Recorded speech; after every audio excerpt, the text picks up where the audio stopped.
Good morning. Good morning. Yes, I am out in the garden already this morning. Um, and I'm kind of getting my things together. But before I go into what I'm gonna talk about this morning, child, I done killed all my okra plants. I just think putting okra in pots is something that I tried this time. They not meant to stay in no little pots and stuff for no long time. You have to, once they start getting up and going, you have to go ahead and put them into the ground. But thank God I got all of these extra seeds that I got. So it ain't stopped no show. It was something that I was trying. It just to let y'all know, it don't they don't do that well in pots. Good morning, spiritual. How you doing this morning? But this what I came on to talk about. I'm gonna let it run for a while because I'm gonna be out here in the garden just for a little bit. But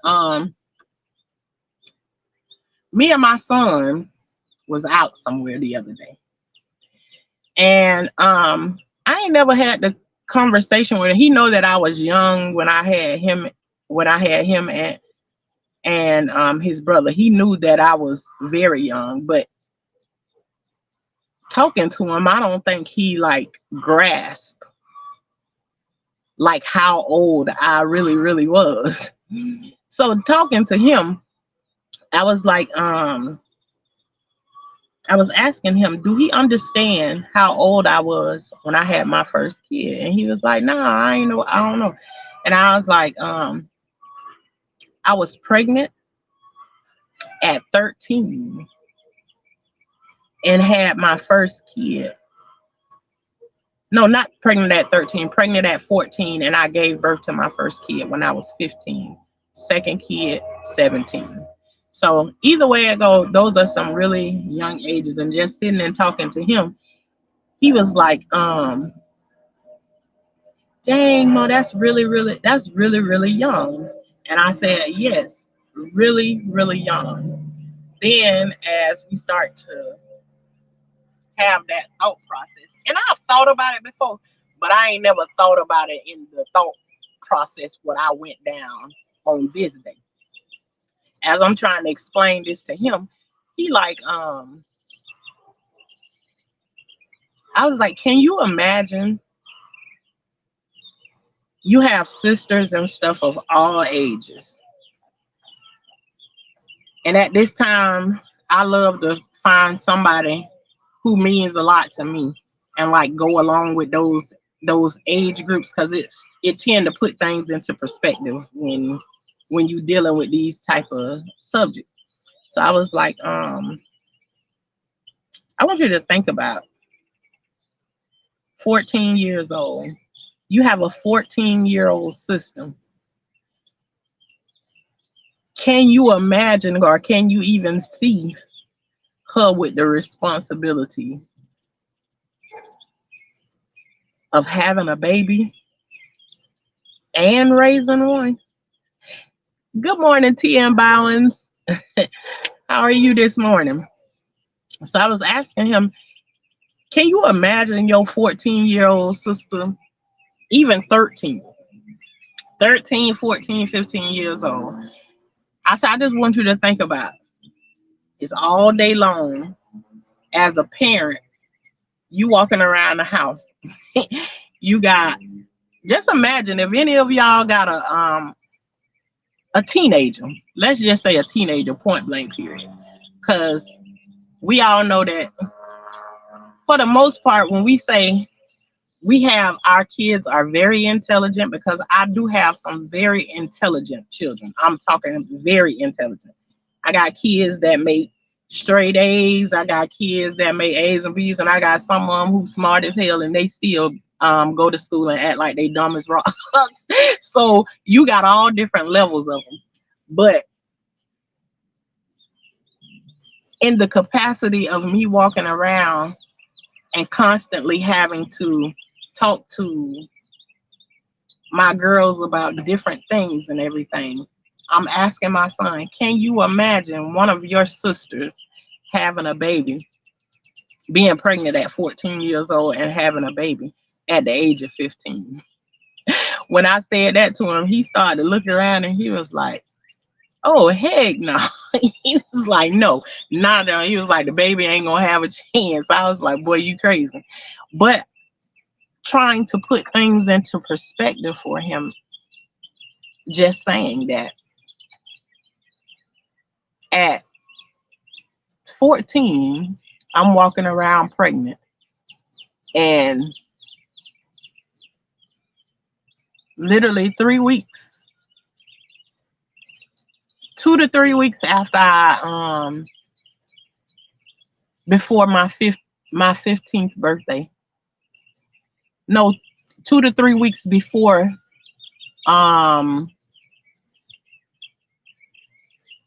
let me get it right. Let me say it right. 3 weeks after, it's almost 3 weeks. It ain't quite 3 weeks, but 3 weeks after turning 15 is when I had my baby. So basically, I hadn't even been a 15-year-old for 3 weeks, for a month yet, when I gave birth to this baby. So, but also remembering that this baby that I had at 15 was not the first baby that I was being responsible for, because I've been responsible for children ever since I was 11 years old. So this was not something that was new to me. But going back and looking at it and thinking, God, if one of my kids would have had a baby when they was 14 years old, my heart would be broken. I can't imagine one of my kids walking around here.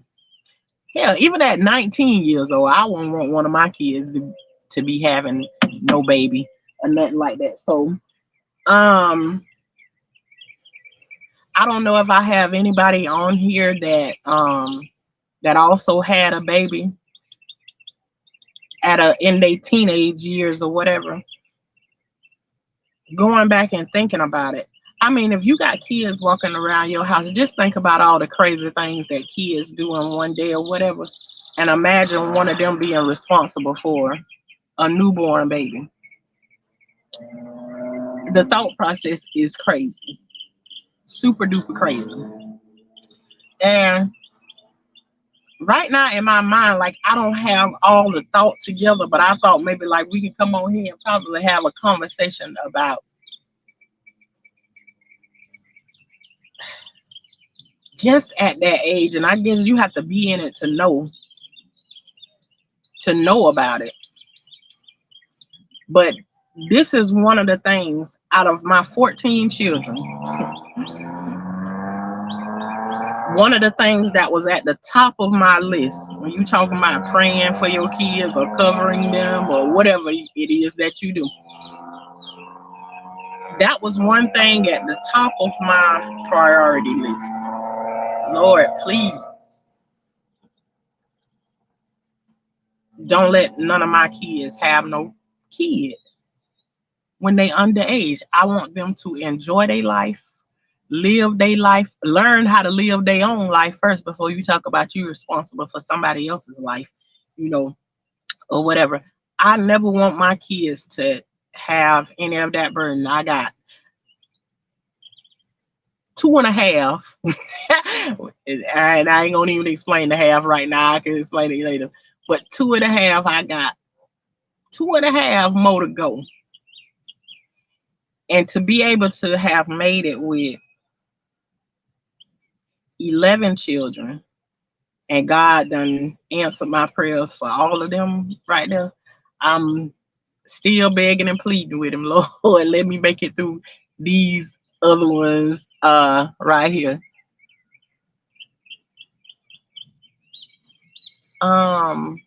Well, I don't know what that means, Sheena Hines, but bye.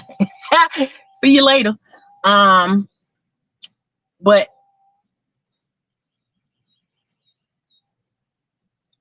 I'm holding on to, I don't want none of my kids to experience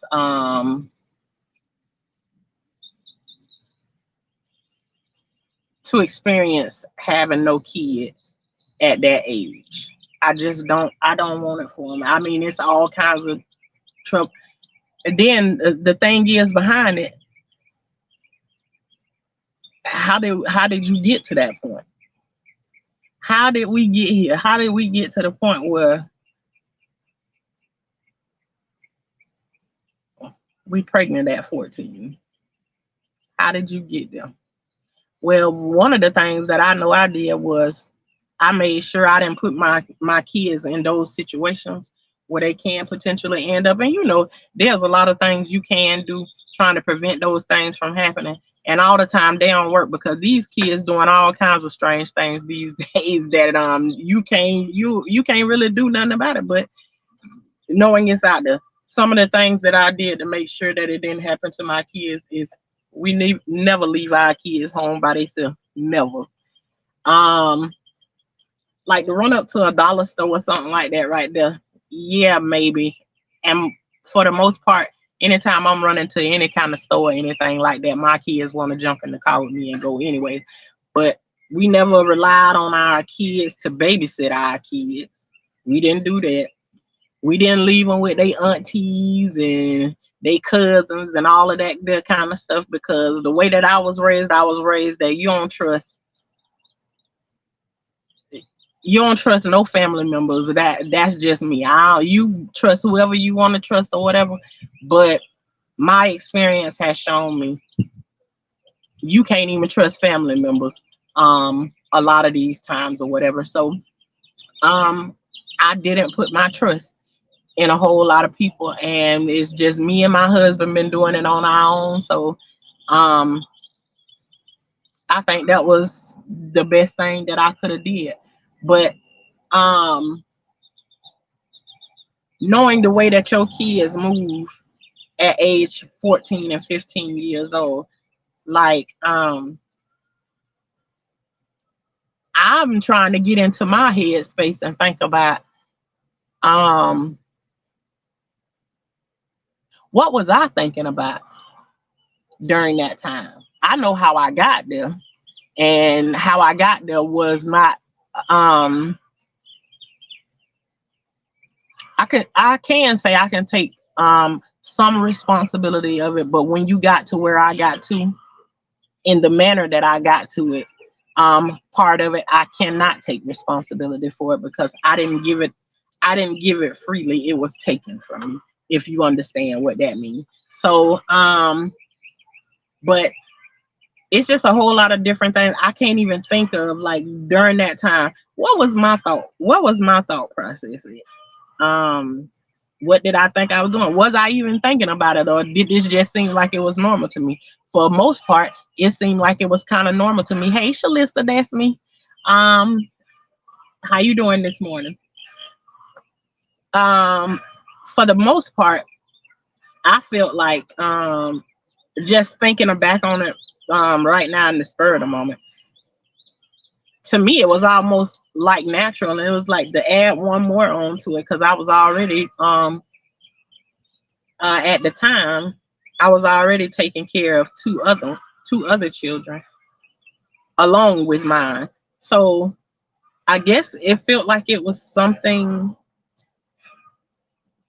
that was natural happen. I really didn't think back then like it was something that maybe I'll be embarrassed about it, or maybe people saying stuff about me behind my back. I don't even remember having any of those thought processes. But being in um being in junior high pregnant is and as many as times I've been to my kids' school that's along that age bracket, and I haven't seen not one pregnant girl back in my days. Um, it was normal, if there is a thing that you can call that normal. We had a whole bus full of girls and stuff that had babies at that age. A whole bus that was dedicated to coming to pick up all these different parents that had 1 and 2 babies before they was in high school. While in high school, take your baby to the daycare center and then go to school, and then you go back and pick them up, and then they drop you back off home. It was like that back then. Where I am right now is like I ain't seen it. I don't know how normal that is to anybody else anymore these days, that you seeing a whole bunch of teen pregnancy and all of that stuff. And one time I feel like they was um fist bumping it, advertising, and happy that it was happening or whatever. And so I'm like, I don't know what the heck was going on. But me myself, I can't not imagine one of my one of my kids having no baby at this young age. And I'm telling you, I don't know a 14, 15-year-old that's ready for this world, let alone to be raising a child. I was just about to ask, how was it being pregnant in school? And then when I think about it too, I got this one picture that I don't know what possessed me to take it, but me and one of my friends, we sitting inside the computer lab at school. And in this picture, I actually have my shirt lifted up and my stomach showing. And I think in the picture, I was like 7 months pregnant. But I was around there was a whole bunch of other girls that was there in school that was pregnant with me. So I don't know. I don't know. It's like it's like either I throw it out or throw it in the back of my memory or whatever. It's like how it felt. But to me back then, it was almost like they had normalized it or something. Like I don't know. I don't remember feeling like it was a whole bunch of people like pointing the finger. People could have been whispering or whatever, but I don't remember any of that. But not only did I do it that one time, but I turned around, and by the time when I was 17, I had another one. And it was this one lady that was her name was Becky Self. She was one of our teen pregnancy teachers or whatever.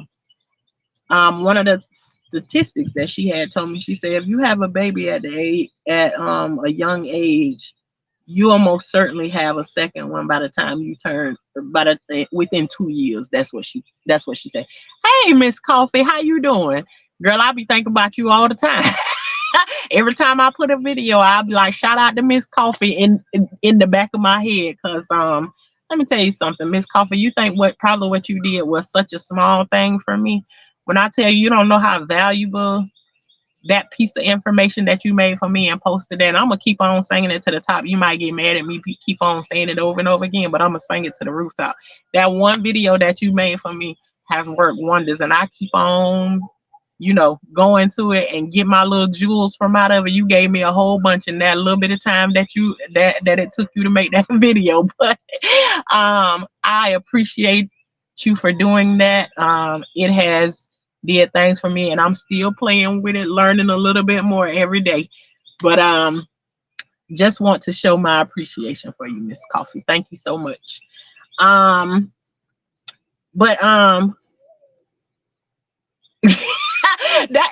You know what? And I gladly be answered when you get to start. And I just said on here just a few minutes ago, if you want to start okra and stuff, don't put your okra in no pot, honey. I kill all of my okra is dead except for these two right here. Well, I got some of them.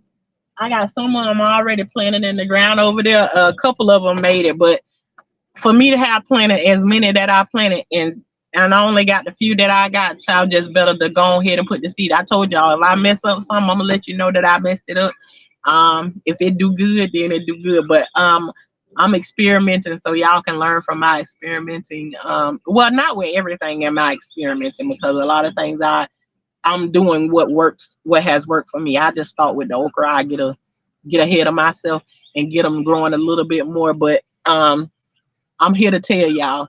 But see, I got enough okra seeds to waste. You see how many okra seeds I have inside this little thing? So I can plant some for 2 or 3 seasons and I'll still be good with all the okra seeds that I have. So um all right. I love to hear that. I'm redropping seeds as you speak to stay going. I know that's right, spiritual. Come on, let's grow. um, but yeah, I was just on here this morning and wanting to have the conversation, just thinking about me talking to my son and letting him know, and he was just like blown away that, dang, ma, you had a baby when you were 15 years old. I was only 15 for about 2.5 weeks when I had my first baby. Yes, Miss Coffee. Starting with the okra is, I'm telling you, okra is definitely my children's thing. Um, every day when they come home from school, that's what they want to eat. They want to eat fried okra and fried green tomatoes. That's what they love eating when they come home from school. But y'all, I'm back and forth with doing things in the garden and because I'm manually doing this, and yes, I don't have to. I could have chose a different way of doing this, but this is what I do for my exercise. Um, I get out here, and it may seem some of the ways that I do things, maybe I'm to you all, it may look like I'm taking the hard route out, but I'm not actually taking the hard route out. I'm doing it the way that I'm doing it because it helps me to get my exercise in and do what I need to do to feel good about myself at the end of the day. So I'm doing it the way that I do it. Take what you can take up out of it and throw the rest of it in the garbage or put it on the shelf. And when it work, if it worked for you, then let it work for you.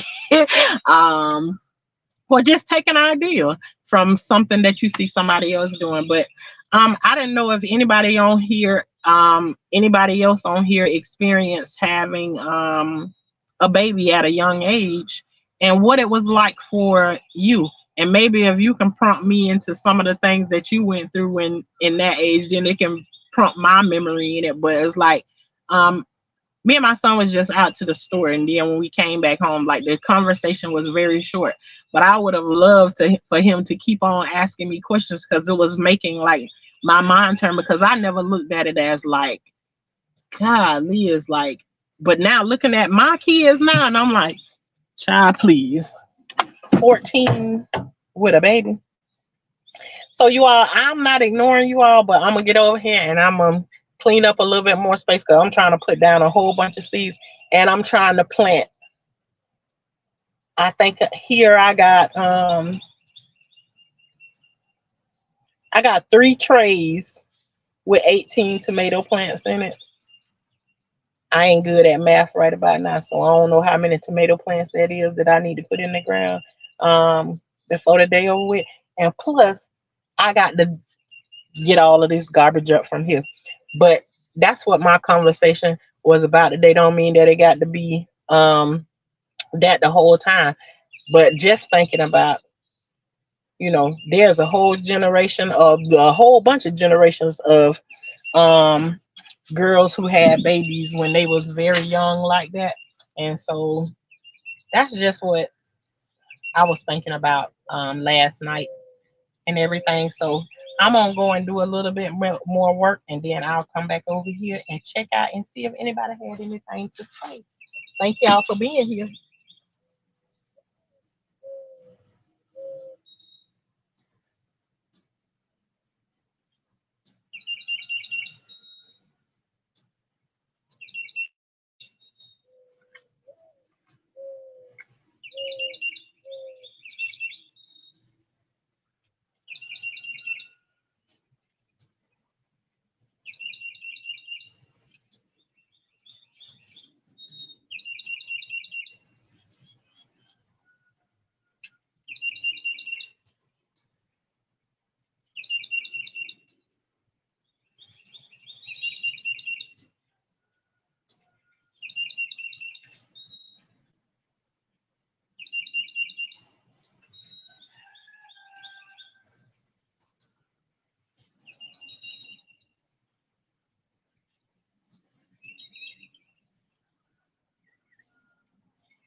One of the things that I thought about real quick, let me come back and say this. I feel like a point in my life that I wasn't that special, but I became special because I was pregnant to my mom, where before, um,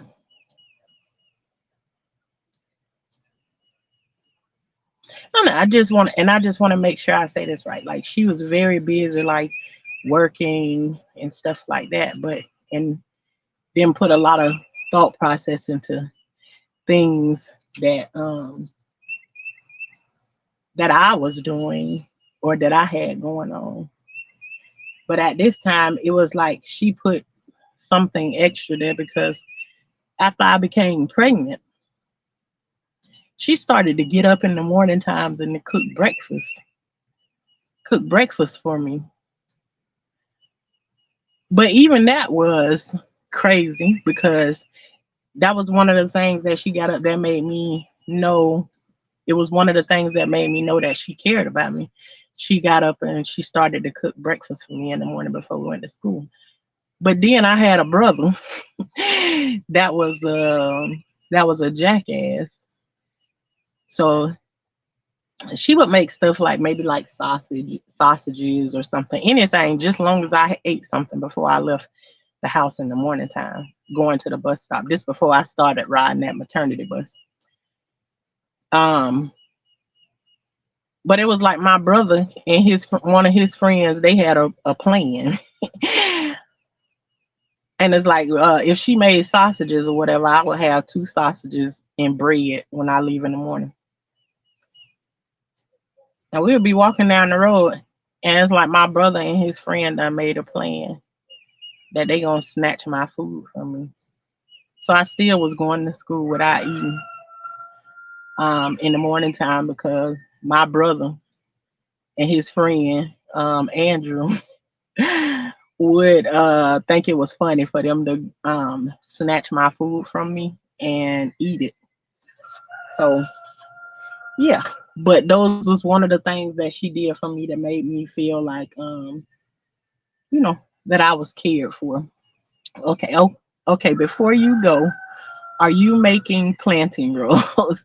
Yes, in that first row over there, the squash and zucchini that y'all seen me growing on the inside, on that first row over there, that's what that is. It's the squash and zucchini over there. I don't know, you probably can't see it that well because the way the camera angled over there. But that's exactly what I'm doing. I'm making my the rows that I'm gonna walk through, and I'm also making the rows um that I'm going to plant inside. But I wanna all of this stuff that I'm scraping up into these piles is the grass that came up out of here when I tilled the ground. So I want to scrape all of that away because I don't want it to reattach to the ground and then start back growing again. So I'm trying to take all of that from out of there. But that's exactly what I'm doing. I'm making rows. And last year I did like the hills. I ain't planning on no hills this year because I can't stand when you stand out here and you trying to water and the water just keep rolling down the side of the hill, washing it away. So this year I said that I'm gonna do it. I'm gonna make them flat, and I'm gonna just cover with mulch this time. So I'm not making hills. The only reason you see those hills right there is that's the is cleaning out the grass from that right there, and I'm gonna scoop that out of there. Those places where you see mulch is already on the ground.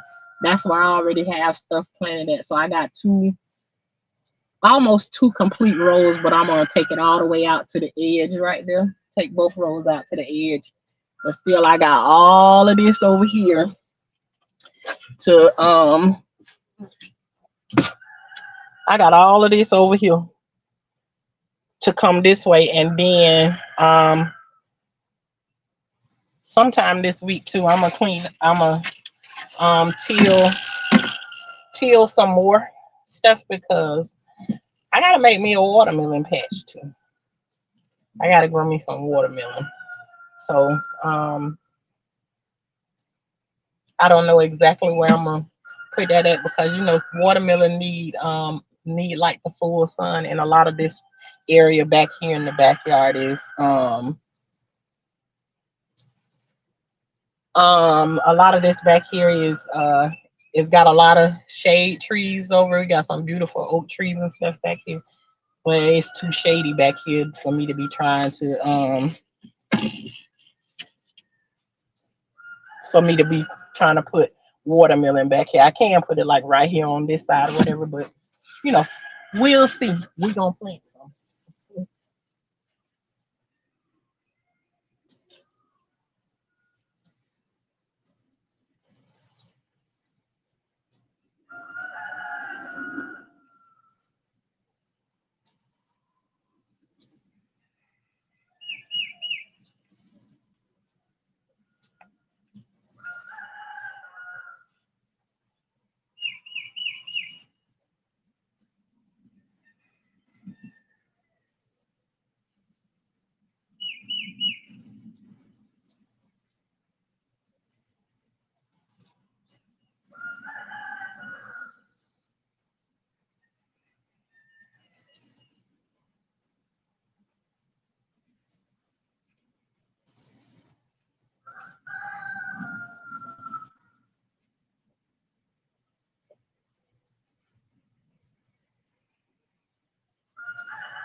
And for those of you that haven't really been over here before, um, We over here, we are constantly growing, whether that's growing in life, growing with food, grow, just growing, or it's growing your channel.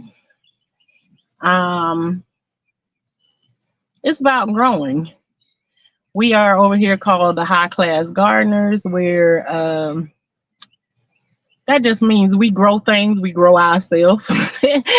But we don't play with no bugs, worms, or snakes, or none of that good old stuff like that right there. Which classifies us as high class because we don't mess with none of that stuff. But it's about growing over here. I don't mind answering questions. I can make a live and it can be about one thing and we can talk about 500 other things. It don't matter. Um, but again, today my thought was about me being 14 and pregnant. Um,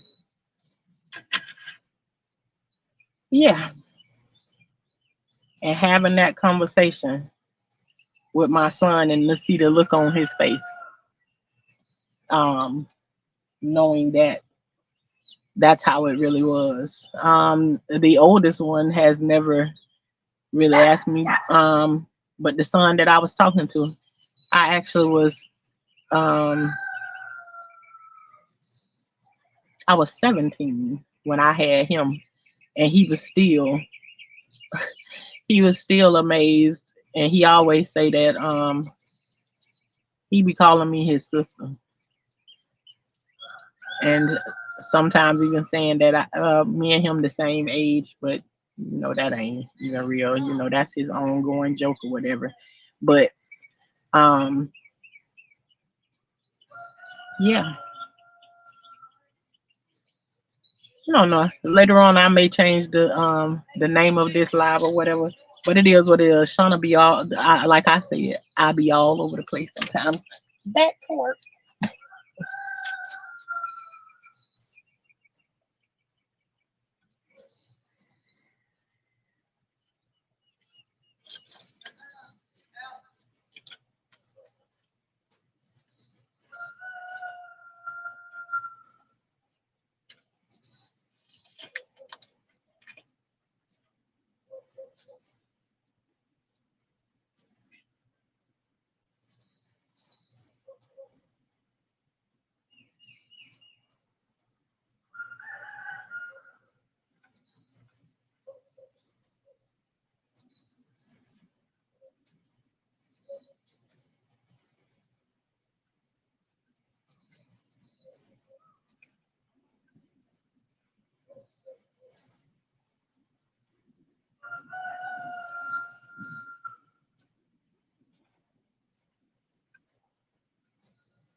Hey TMB, how you doing this morning? Um, again, I came through because I had on my mind and I was having a conversation with my son about me having my first baby. Well, being pregnant at 14 and giving birth at 15, and just the look on his face of shock and wow. Um, and him going, me and him both going down the line of can you see your sisters that's around that age talking about they gonna have a baby? And you know, when you get sisters and brothers, they be around the house and they be calling each other dumb and stupid and all of that kind of stuff. And it was like, can you imagine one of your sisters or something having a kid at that age? Even I think giving birth at that age, if other things are traumatic experiences when you that young, don't you know giving birth can be just as traumatic at that age? I mean, I done had a traumatic delivery after my 30s, let alone doing it at 15 years old. And mind you, with no medication, natural, all natural. It's crazy. But let me see where I am over here because this is the area that I'm working in at this particular moment.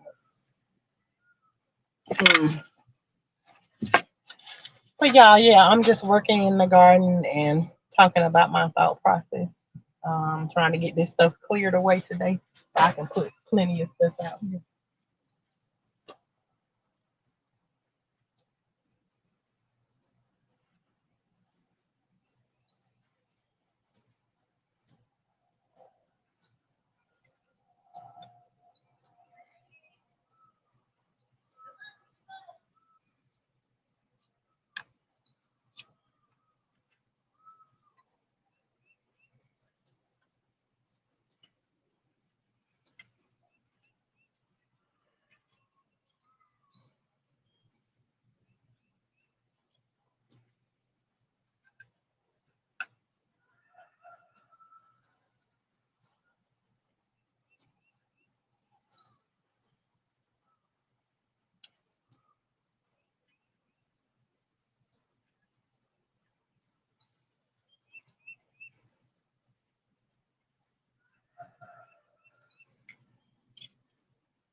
Ooh.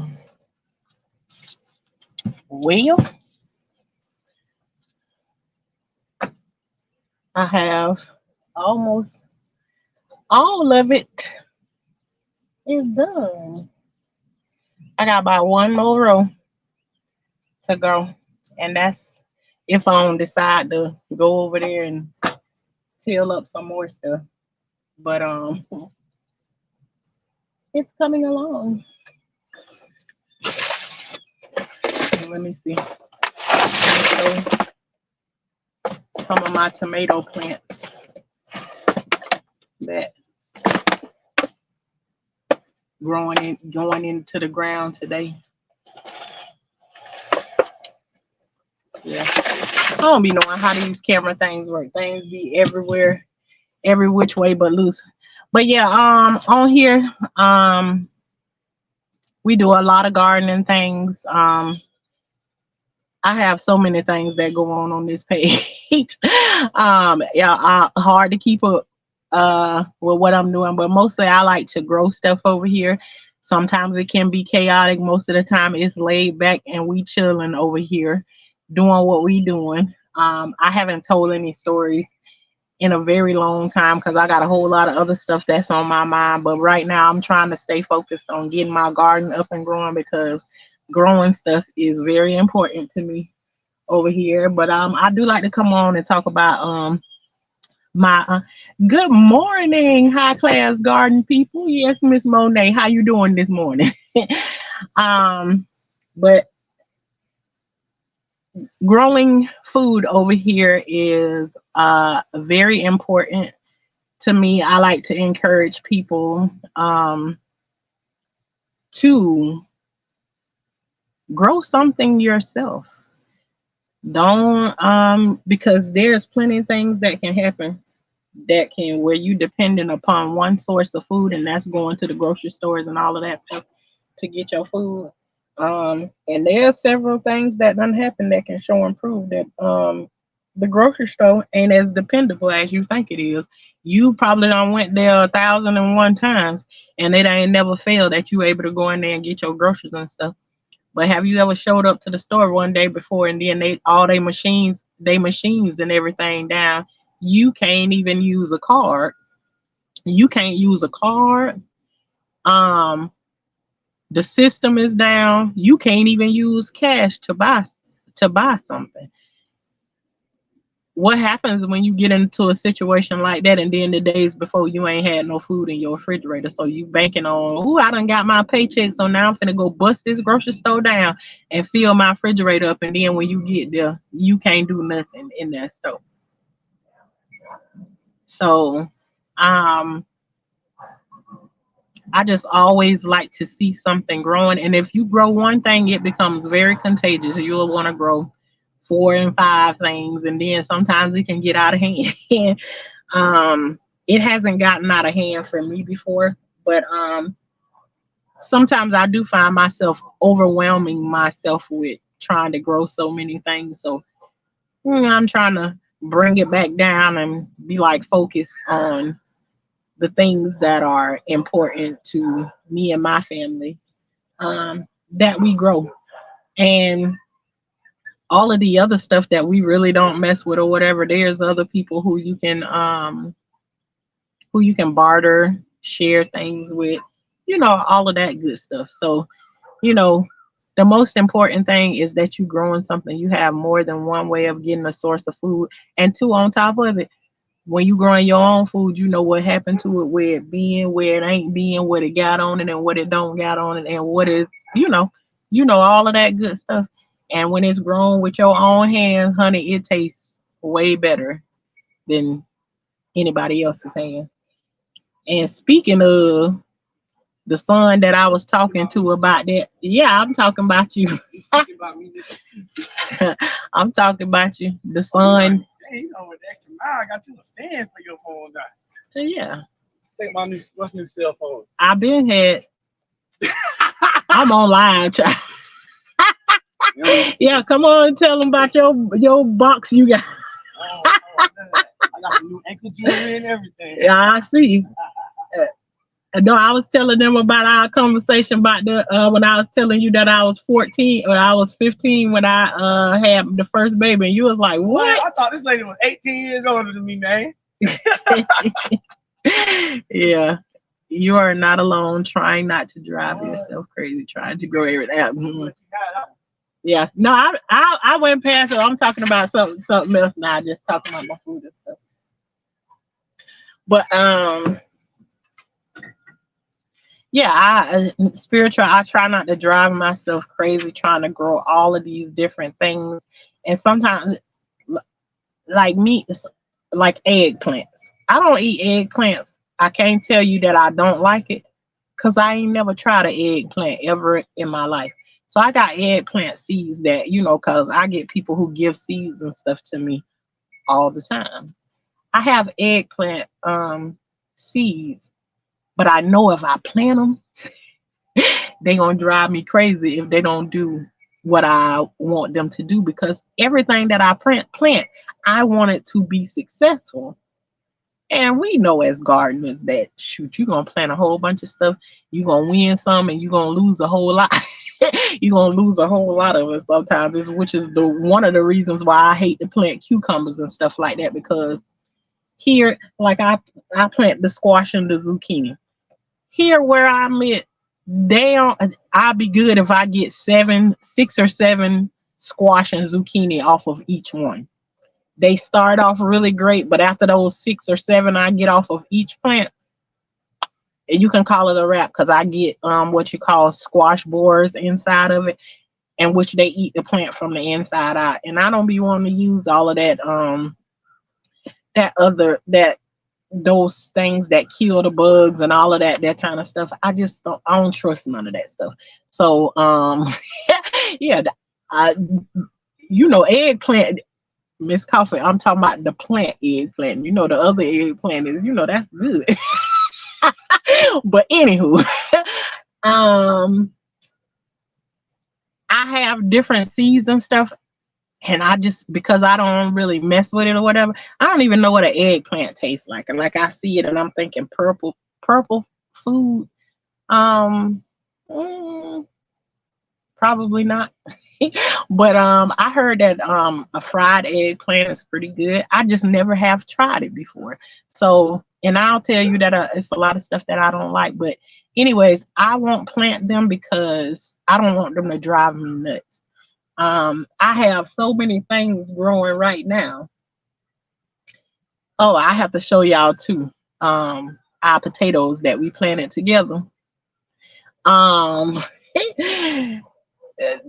there's lots and lots of them. The ones that we first put in the pots or whatever, they growed over the top of the pots already. I done mulched them and everything. The one that I put in the garden bed, they real big and bushy that you can't hardly see the bed anymore. Um, what I got? And I keep saying I'm gonna show y'all that I got like 6 pomegranate trees or whatever. They've never put out before, but hopefully soon they will. But what I got, strawberries, and they doing actually good. I got lettuce, spinach, onions. I got a lot of stuff growing. But I got so many seeds that I don't want to drive myself nuts. I like coming out here in the garden and being mellow and just enjoying myself in the day, being out here letting the sun shine on me. Even though the sun ain't shining that much today, it's almost like it's up and down. It's gloomy a little bit 1 second, and then the next minute it's good. But it feel good. It feel good out here. It's the same okra method. So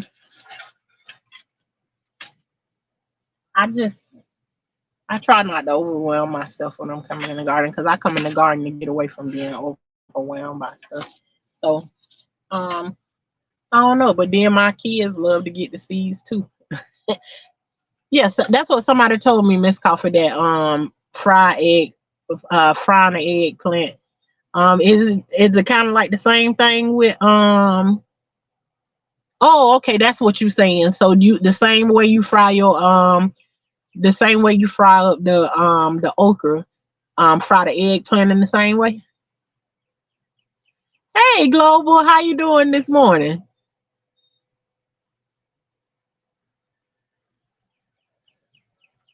I don't know. When I look at the eggplant, it kind of remind me of, on the inside. It kind of look like maybe your squash and zucchini on the inside.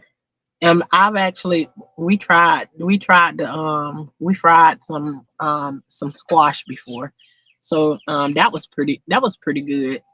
Um, I told my husband if we did enough, I would stop buying potato chips. If we could have fried okra for potato chips, I'll replace them with them. Yeah, a little mushy, so cut thin. Oh, yeah, I don't want the mushy. Okay, then that's a good one. I might try the eggplant. I really do think it's a pretty plant, but I just couldn't imagine myself eating it because it's purple. That's the way my mind be thinking. But yeah, earlier I was asking, of course, I named this live Pregnant at 14. Yes, why? A lot of people already know that. Come on here and visit my page. I come on and talk about what be on my mind the night before, what I stayed up thinking about last night. And me and my son was having a conversation about me having my first kid when I was only 2 weeks into being 15 years old. So, and just going down that thought process, and I just wonder how many other people, what was your process like, being that young of an age, and having a baby? um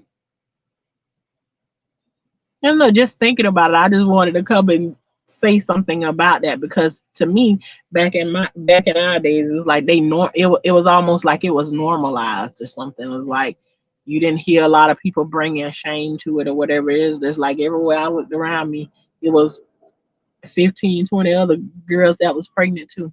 I'm doing wonderful on today's stripping and all right, Mama Global. I almost read that the wrong.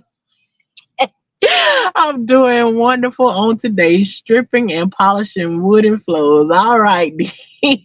Might be done in 2 days. I know that's right. Long as it get done, it don't matter. It don't. Hey, what they say about the turtle and the hare? Well, hey, when global, that first part of that first part of that second sentence didn't come up, didn't come out quite right. I was like, huh? What you talking about this morning, Mama Global? um, that made me forget what I said. I had purple beans, cayenne, and bell peppers. They taste the same to me, and sometimes they cook green. What? What is a purple bean? I gotta look that up. I have to look that up.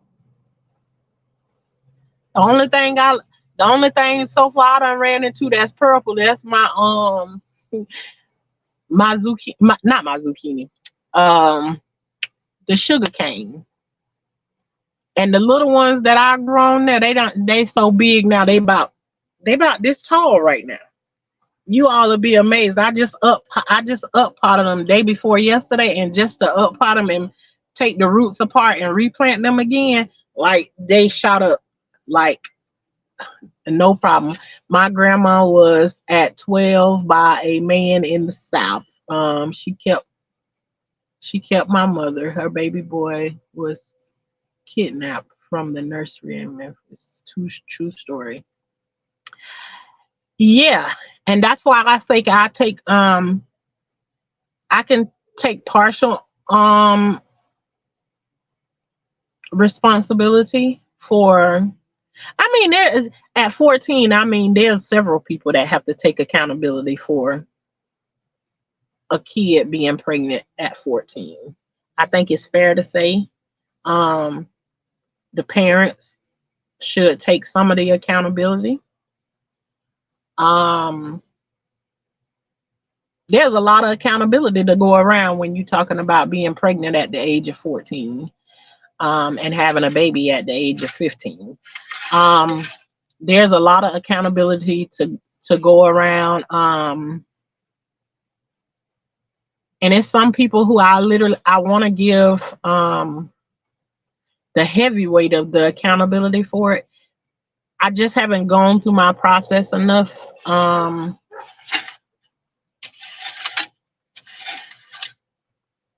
let's just say I just ain't got to the point of where I'm ready to speak on that, because at 15 I wouldn't have had a baby if the things that happened to me at 13 wouldn't have happened. So, you know, that doesn't take away, my son was absolutely a blessing. Absolutely. He was a blessing, but um the traumatizing things of getting there to that point um is a different subject. And not that I haven't talked to my son about it. I've had a full blown transparent conversation with my son about what happened. It's just me going through my process, and when I'm ready to talk about it. And then too, on the past couple of days, like, I've been getting a lot of people that's like, just going into their live or whatever, and them just having conversations. They don't even know that I'm there, but saying, be careful what you share on here, because you have monitoring spirits and everything. And I guess I'll probably be one of those people that probably get ate alive for a lot of stuff that they say on here. And I feel like I'm prepared for it, but this is not a realm that I've been in before. But I feel like I'm pretty good at standing in and standing on whatever it is that I say. Whether people gonna eat me up about what I say or talk about on here or not, it still wouldn't change the fact that I did it, I done it, it happened to me, I'm going through it, whatever it is. In my opinion, I just think that's what you call life. And over here, this is life with Tashana, and everybody in this world has a choice. You can either click the button, and if you click it and you don't like what you see, there's always the option of clicking off of it and going wherever else it is that you like to be. And that's all our God given right. Um, you know, but me running away from what is true, and I imagine that I'll have more people that appreciate the way that I talk about the processes that I've been through, more than it'll be people that actually hate me. And I also feel like the ones that be acting like they hate you, they don't actually hate you. They actually are ones that probably been through half of the stuff that you've been through, and they feel better for them to beat you down about the process that you've been through, instead of them talking about what really happened to them. She had no idea they were maybe at that hospital during that time. And speaking about that, you remember the girl Kamaya Mobley that was kidnapped in Miami. I remember when that first happened, like it was yesterday. I remember seeing it on the news and everything. And never in my wildest dreams did I imagine that 18, 19 years down the line, I would see that come full circle. That was even scary now that you saying that about that. We never found my uncle, but mother knew she had a twin when she received her birth certificate that said boy. Wow. Grandmother withheld that info until my mother found out. It takes time, I can't imagine. Some pain cut deep from years. Absolutely. And I and it in me having a baby at 15 was traumatic in a whole bunch of different ways. I did it natural, and I was in labor for 22 hours with the first one. So yeah, it was a lot of shockers that came along with that. I've been very transparent with my history. There's no shame. Everything and one before me made me, and I love me despite of our family. All right, come on, preach to me, Mama Global. That's what I'm talking about right there. It's like it, and I feel like too listening to you sometimes, Mama Global. It's like you watch things the same way that I did. I'm always studying the history of our family, seeing all the things that you sit back and looking at, and you're like, huh? Yeah, and then and seeing that it happened back then, still going down the line of looking at it, and I still see it a whole lot in our family. And I get beat up a lot about it because those things that I see that was a detriment to our family and don't do us no good, I speak out about those things. And you know what it's like to be the one that will speak out and tell about those things. And then some of them, they'll pretend like they hate you when you're in big family settings. It's better for everybody to be mad at you, but then when you're not around the whole entire family, it's like when they get separated from the other part of the family or whatever, then they can see you as human, and it's like they sneaking behind the scenes to talk to you. They just don't want the rest of the family to know that they speaking to you because you're the outcast or whatever. But as you see, most of the time y'all see me on here, I don't have visitors and none of that stuff. But if you get me into a conversation, I'm me all day long. I am me. Sometimes I think about what I say before I say it, and sometimes I don't. Um, will I stand in it?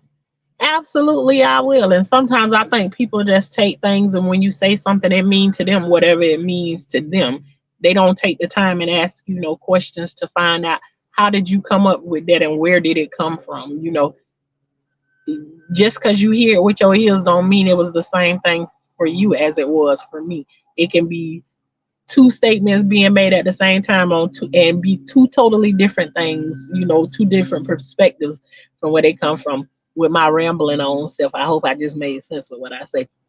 I love you sharing your truth. It it has helped so many who went through the same things. Yep, and it is, but then too, there's those parts of like people taking the things that you say and beat you down with it. And those things they haven't I've had some people in real life take those things that happen to you and try and beat you down about it, but literally found out later that those same things that they trying to beat you down about, they've been sitting next to you for the past 5 or 6 years, knowing that now that you're telling their story, it was the same thing that happened to them. But it's so scary, the thought process of even telling somebody that I'd rather beat you down about you telling your story than for me to say, this actually happened to you. I'm gonna leave you out there on the limb by yourself. It is amazing how many times you've been sitting in the room next to somebody telling your story, and it doesn't happen to everybody sitting in the room next to you, but nobody ain't said nothing, but they were supposed to be there to hear you so that they can get through the next part of their process. And I think that's what keeps me going, growing, and talking. And plus, on top of that, being told to shut up all the time and sit over there in the corner and be quiet as a little girl. So now I get to talk to a whole lot of people. Indeed, that's why they created more security in the baby boys. Absolutely, you knew how easy it was to take them. Yep, and only when I had my baby, the only thing they had came up with, and I know Kamaya had been stolen some years before my baby. Or was it? No, it might have been a little later because I don't remember exactly what year, but I remember when they showed it was when it was showed on the news and everything. But the only thing they had came up with by the time I had my baby was they had the nurses had the tags on them, and it had a kangaroo on the name tag, and the name tag was the kangaroo on the name tag was colored in fluorescent green. That's what the security was. That's all the security was back then.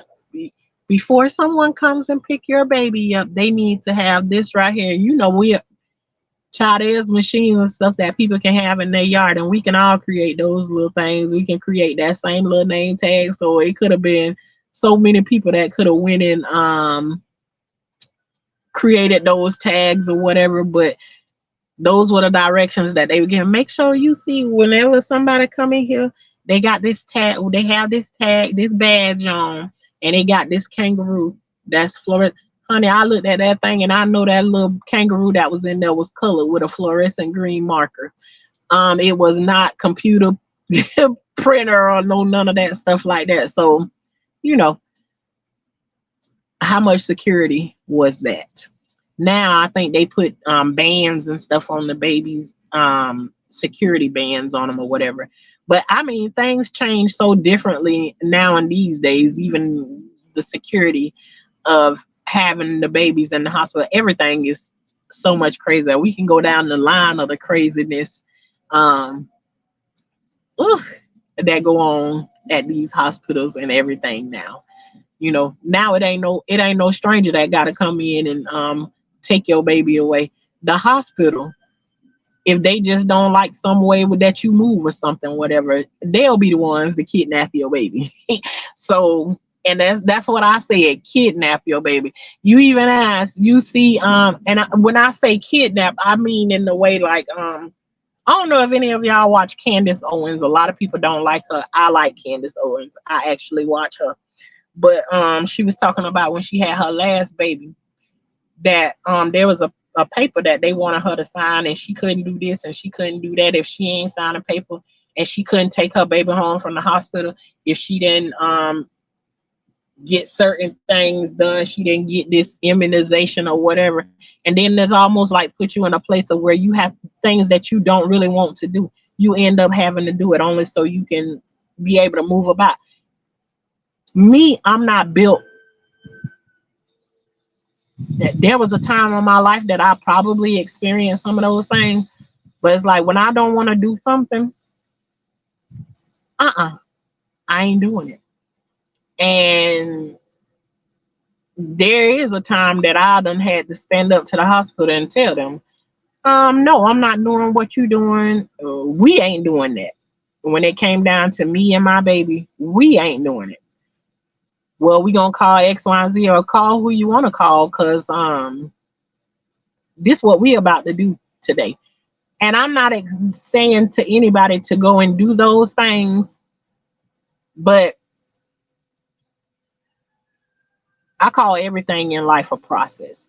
When you've gone through some of the processes that I've gone through in life, it make you have zero fear when it come down to those things like that. It's almost like, yeah, you said you're gonna do it, do it. So, I kind of get like that. Hey, Cassie, hey, 2020 Sly, self love yourself. I'm for all of that right there. I don't call it generational curses. I call it generational thinking. We must break some thinking.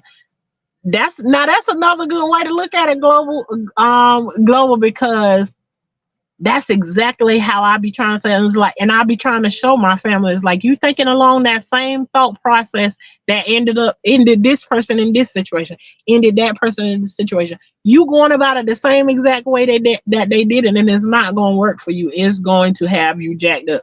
And then once they go through with the process and they do it anyways, they end up being jacked up and then wondering why. Yeah, you was right, but then they got their head hung low to tell you that you was right. And it's like I still don't try to beat them up then. All I'm trying to do is I'm trying to stop you from crashing into the wall. And regardless of whether you hear me or not, when I'm screaming at you, telling you not to run into the wall, I'm still gonna be standing there screaming and yelling, don't run into the wall, even when you don't want to hear me. Because I really don't want you to run into the wall. Narcissist manipulators. Hey, Tashana, just stopping in since I saw you live. Thank you, Cassie. Thank you very much. Working so I can stay alive. Have a great day, gardeners. I know that's right. Cassie, you was the one that helped me come up. She said it to me one day and it stuck with me. A high class. She said, "You a high class gardener." I said, "Yeah." Really? I was like, okay, now I'm gonna take that and I'm gonna run it with it. Yes, we is a high class gardener. She was like, how in the world is you a high class gardener and you scared of worms and bugs and stuff? I don't know, then Cassie. That's gonna qualify us as high class gardeners over here because we don't play with the bugs and stuff. I was cleaning from around my banana trees the other day and I seen a little black worm over there, and I was like, it's time for me to go from over there. And he had little black hairs and stuff on him. No, and he was on the ground. I wouldn't even step on him. Nope. But again, too, shout out to you, Cassie, for helping me come up with that. We the high class gardeners over here. um, but yeah, let me get up and get the rest of my thing cleaned up over here, and I'm just gonna keep it going as I do the cleaning or whatever, because y'all know that I be all over the place over here. But I'm getting my garden cleaned up and having a little bit of conversation back and forth, just talking about some of my thought process. um you know Sitting around talking to these kids sometimes. The name fits perfectly. I know that's right, Cassie. It fell right in there, right on in the right spot. We high class gardeners over here. Long as we over here growing something, and that growing don't necessarily. High class gardener don't necessarily have to be we out here growing stuff in the garden. I think long as we growing point blank period, that's a part of growing. Because even in life, you're growing and you should be plucking the things out that does not work for you and putting in more things that do work for you. So all of those things I call growing. Those are gardening, whether it's gardening in your life or gardening out here in this dirt. Whatever it is, be a high class gardener. And let the people that you shouldn't be around and things, let them be the ones that you're running from. So still classifying you as a high class gardener. We over here, we growing in life in general. That's right, Cassie. Point blank period, growing. And the moment you stop growing, it's time for them to dig that what they say, that 6 foot hole and be on out. Because there's no more purpose if you don't want to grow anymore. Bell peppers and a lemon tree. Just those two foods I grow from seed. Growing your food is God given. Absolutely. Monet, what your lemon tree look like right now? My lemon tree got so many blooms on it this year. I hope it put out just as many as lemons. My mango tree, I have never seen my mango tree be as loaded with blooms as it was. I actually posted a picture on my community wall this morning that I just took of my one of my mango trees. So if those blooms all make it and we don't have another cold snap or any of that right there, there used to be this job that I used to have, and they call it here in Florida, we well known for citrus and stuff like that. But we don't have a whole lot of like back in the days, you couldn't ride nowhere in Florida and not see rows and rows and rows upon rows of orange and grapefruit trees and stuff like that. But you can't ride around here like that no more and really find them like that. I'm talking about you couldn't go nowhere where you don't see tons and tons of citrus trees, but you don't see them like that. You don't see them like that anymore.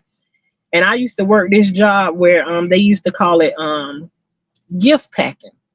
So I used to work in a packing, they call them packing houses here, where they bring fruit, the grapefruits and the oranges, and they deliver them there. They get cleaned up and everything, and we actually gift wrap them.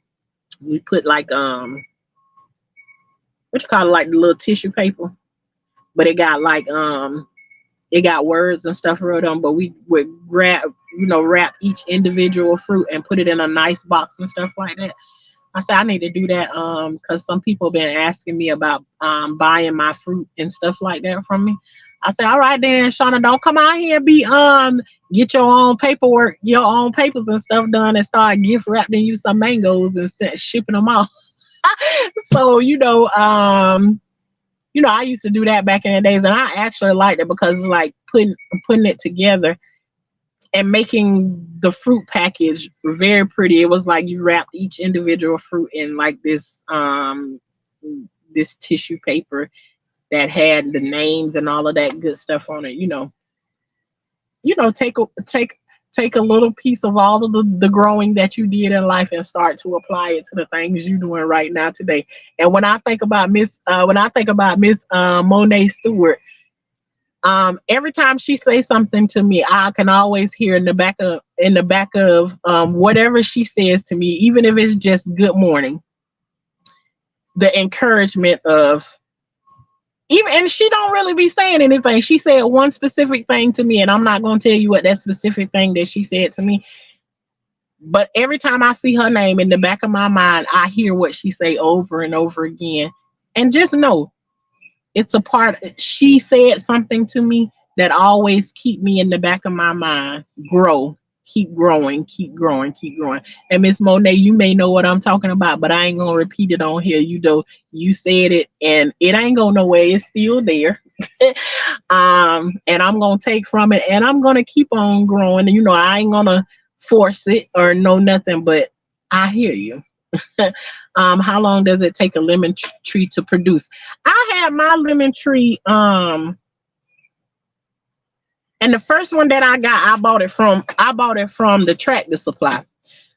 So being that I bought it from the Tractor Supply, I don't know how long they was growing it before I got it. But after I got it, I say in 2 years, within the next 2 years, it grew. The first year it had one lemon on it. And that lemon was big, and we was excited about it. Because, that's our lemon tree, and it put out a fruit. So then that next year, it did like 6 lemons. And then the next year, it had like 10. So now here we are at this year, and the blooms on it are countless.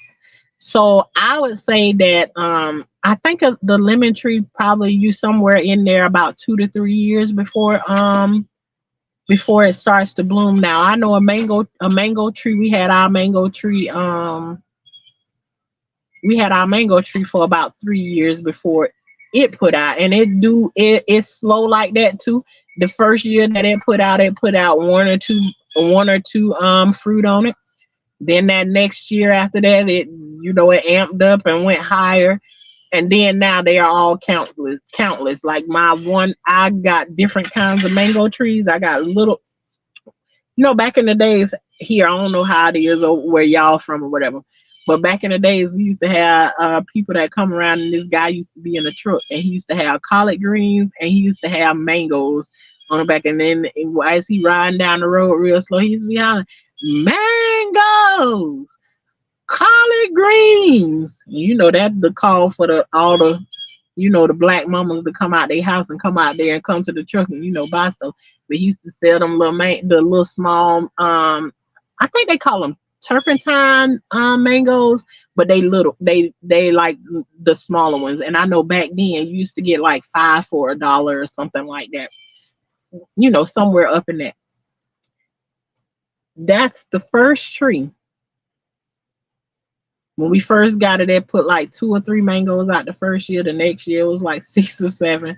Then last year, that tree was so heavy that the limbs was like about to touch the ground. And I don't know how many was on there, but it had to be like more than 300 mangoes was on there last year. And I kind of did like a thing where I let people come by, and I let them actually come in the yard and they pick their own mangoes. So they pick fresh mangoes off the tree. I don't know about doing that anymore, Yeah, I'm I live kind of freely like that. But now that I'm on social media like I am, I probably better stray away from that. But I'm a people's kind of person, and I feel like anybody who coming near me to cause harm or do dirt to me, um, the hole that you digging for me, be careful of the one that's right next to it, cause you ain't gonna have to dig it. You're gonna automatically fall in, cause it's gonna be a hidden hole that you ain't gonna know about. So, in that aspect, I kind of like to be free. And most of the people that I've ran into out in public, um, that is knowing that I'm on social media now, all of them have been very, very nice people. And and I'm almost like, do I know you or something? And I'm the kind of person that I kind of move along as if, um, I'm just coming on here and I'm saying hi to everybody. I don't put myself like I'm like this special kind of person. No, I ain't doing anything different. I'm as real can be. I'm out here with my natural shriveled up, shrunken up hair. Um, I ain't in no fancy clothes or no none of that stuff. I'm just living everyday regular life. So when I walk in the store, I ain't expecting nobody to just know me because they know me off of YouTube or anything like that. I'm still just a regular old person. Then when I'm caught off guard, I actually had somebody that I'm in the store. I was in the store on this was Sunday. Sunday, I went to Walmart. And while I was in Walmart, somebody noticed me in Walmart and came in front of me and had their phone like right in my face like this right here. And I'm like, what? Do I know you?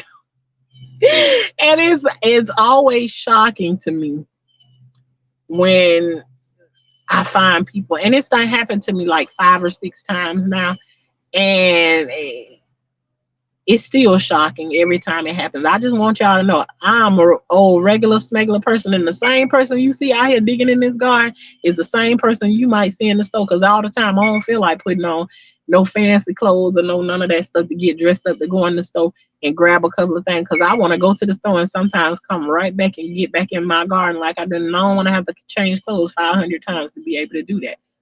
I'm a regular smuggler every single day. um yes, you really do have to give well, Miss Monet, they're definitely gonna come sooner or later. Just keep taking care of that tree, giving it some water and keeping stuff pulled back away from it. After a while, you'll get some fruit. And I love when I open up a lemon or anything like that. Any of my seeds that come out of my fruit, I try to put them back into the ground and recreate something. But they say that if you don't do air layering, then most likely, if you plant a lemon seed, you may not get another. It may not be a lemon tree. You can get it. They say you can get anything. I haven't had that experience yet. I done planted a couple of the seeds that I got out of my lemons and stuff like that. But like I said, they say that you won't necessarily get another lemon tree. And when it comes down to the citrus, because of all of I forget what they call the thing that they be doing to them, or they be crossing them up and all of that kind of stuff, doing stuff to them. If you plant a seed and it's citrus, you can get a seed out of a lemon, but when you plant it, it can become an orange tree, a grapefruit tree, or a lemon tree. You don't know what you're gonna get. And I find that to be absolutely amazing. Same thing with an apple. You can plant an apple tree. You can get the apple. My favorite apple is a Granny Smith apple. I love green apples. So of course, when we get on, like, let me make me a whole bunch of Granny Smith apples.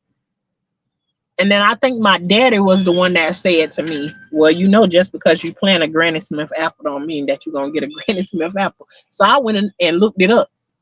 And it absolutely says that if you plant a Granny Smith apple, you're not guaranteed to get the apple that you just ate. You can get any kind of apple. It can be a golden apple. It can be any kind of apple that's out there, you can get anything but that because of the different things that they be doing with the seeds and stuff like that. Or you really have to give them time. Yeah, you do have to give them time. We have a man came to Tennessee from Missouri and set up an Exxon at an Exxon parking lot with beautiful greens and some of the best watermelons. I know that's right. Yeah, here you got people. Well, not where I'm at right now, but where I come from, back in Guilford. There used to be this guy all the time that ride around and he sold stuff like, you just come outside your house and he be out there and he sold that kind of stuff. And that's what my mom and them used to get they stuff from. I have no idea what I'm doing, learning as I go. I know that's right. Ain't nothing wrong with that, Miss Monet. Any questions that you got for anything, if I'm able to answer them, I'll answer them for you. But me too, I always say too, what you don't know, you can always type the same way you think it in your head, type it into YouTube, whether it's long or short. Type it into YouTube and let it do. My husband always told me, go and get 3 opinions from off of that and then come up with your own situation. And that's how I've been rocking ever since. People approach you like that because you're personable and genuine. Yeah, I would like to think it, but I guess the look on my face though, when they do show up and they saying stuff to me, I got like a look on my face and I'm like, do I know you? Or something, and then because it never clicks into me. Girl, you on social media, people can see you. It doesn't click into me like that. I just kind of look at it like I'm talking on the phone to, my people or something. And, I ain't looking for no special treatment or be treated a certain kind of way or whatever. But it's just shocking to me is that people are standing in front of me that I never seen their face before. And I'm like, and some of them don't really be saying much. They just be like standing there blocking my way or something like that. And then I'm like, and then like one lady that I saw, she's like stopped in front of me and she just like standing there. And I'm trying to push my basket into the store. And she just standing in front of the basket. And I'm like, and for a minute, I was like, maybe I'm dealing with somebody who's like mentally challenged a little bit or whatever. And because I've worked with those kind of people before, it's like I'm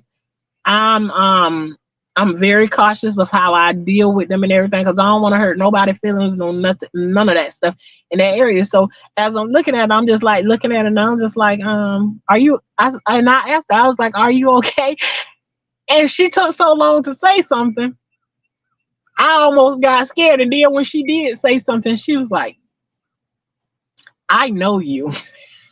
And I was like, you know me? And she was like, yes, I know you. I know you off of YouTube. And I was like, oh, okay. Now I'm just kind of like that. And I've had somebody who actually came and like tackled me. Now that was the craziest one of all, like to tackle me. And I have a back problem. My back hurts really, really, really bad sometimes. And, and in that situation, my niece was like, it was me and my niece together. And my niece was like, my niece kind of like went off because of the way the person grabbed me or whatever. But, yeah, it's just, I don't want nobody to tackle me or no any of that stuff. Please don't do that. But, I don't mind talking to people, speaking to people. Whenever I see them, I don't care nothing about you. Yeah, I done seen people where they take pictures of people and put pictures on. Honey, you might see me anywhere, any day, ashy as I don't know what, nails might be dirty like they are right about now because I'm out here digging in the garden or whatever. And I ain't going to stop every single second to go and stop. When I go to the grocery store with dirty nails, now I ain't going to do that. But it's like if I'm out and about somewhere, take me as I am or don't take me. Throw me in the garbage. But please don't tackle me. I don't mind standing there talking to nobody, and I'm very I'm the person to stand there and laugh and talk with you all day, every day. But please don't do no harm to me. Please don't. What in the breaking bones is going on? Yeah, I'm telling you, my niece before she knew it, she was already cussing the girl out and telling her that girl don't hurt my auntie. Just the way that she ran up on me and tackled me or whatever, it unexpected. You understand what I'm saying? So, but yeah, now I don't forgot where all I was going to, but yeah, it's easy for me to forget, and maybe one of these days I'll get there, but probably along the lines of I need to switch up some things. Um, but I'll get there when I get there. How I'm gonna get there, I don't know. Let me finish this last little row of cleaning, and I'll be back.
Okay, see that row that I just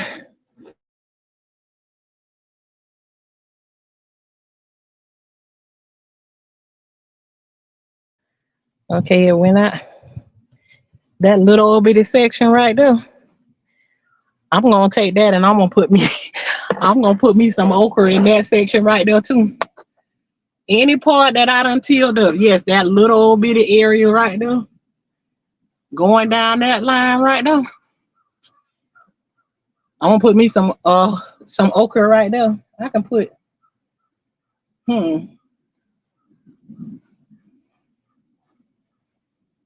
I can put me about a good 6 okra plant in that one spot right there.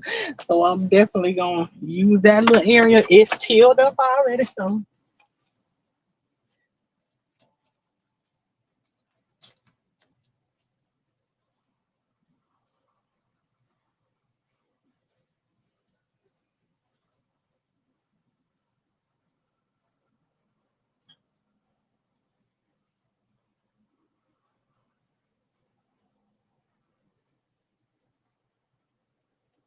actually I'm saying that I'm gonna put okra over there. I'm gonna put tomatoes over there. So um is the nitrogen in the dirt already? Miss Coffee, whenever okay, I don't know if you've seen it before I tilled it up. You can add extra amendments to it or whatever, but once the grass grow over it, the grass is putting nitrogen back into your garden and all of that stuff, which is the purpose of the grass growing back there. So yes, this soil is already going to have a lot of nitrogen, but it won't have. Yeah, you can put. I believe that you can put the okra down, and you don't never put no more fertilizer on them. You just won't get like you would if you put nitrogen on them. And you will start to get yellowing of them. It won't stop them from growing none, but they put out better and they more prettier when you supply them with extra nitrogen. Almost everything that I grow, it loves nitrogen. And you know where I get my nitrogen from? Chicken poop. But I've grown some that I didn't give no attention to. I ain't put no extra things on it or no none of that. And then so I've seen both sides of it, the ones that you just plant to see what they grow. And I'm gonna tell you about this. I had this one, these was called, they called jumbo okra, jumbo gumbo okra. We planted one of those and just put it like up in the front of the house. And we didn't do anything to those. But I'm telling you, those okra plants grew. They weren't just like no okra plants. I call them okra trees. They grew like 12 feet tall, and they had okra from the top coming all down the bottoms of it. And that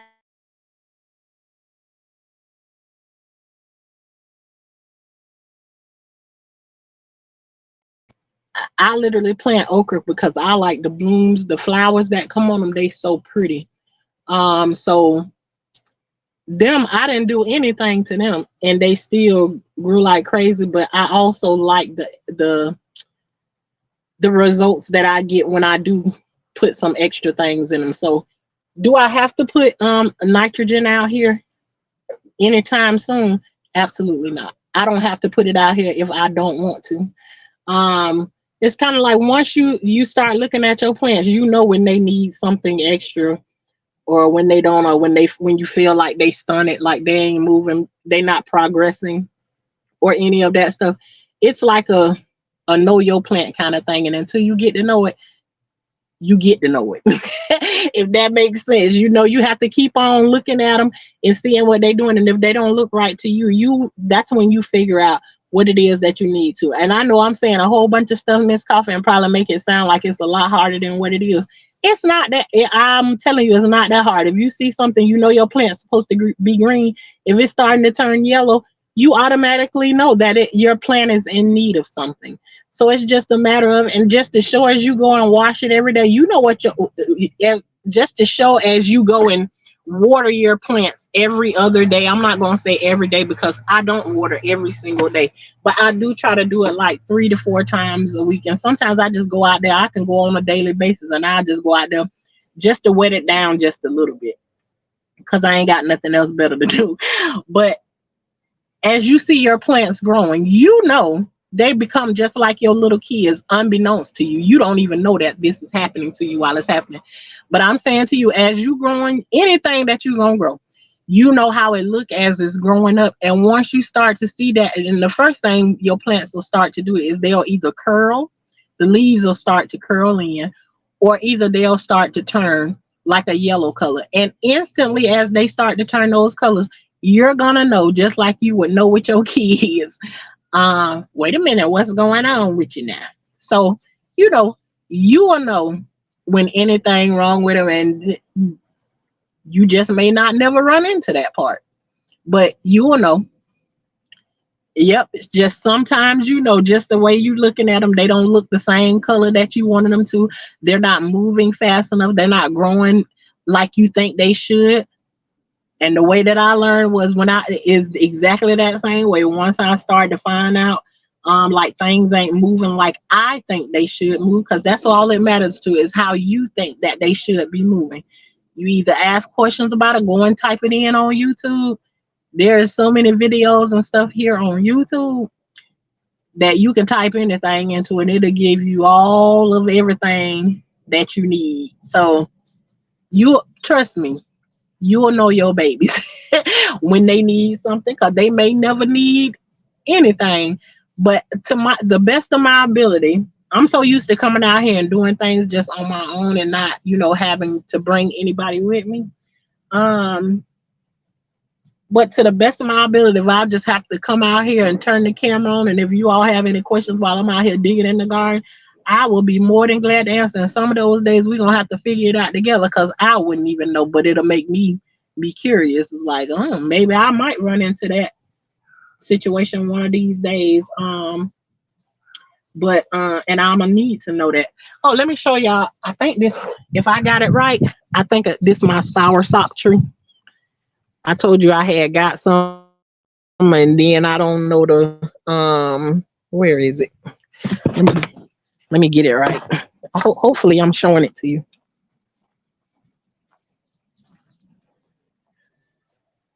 I don't know which one this is, but I think this is the soursop tree. I told you somebody bought. I have people. Yeah, this is soursop. This is the soursop tree.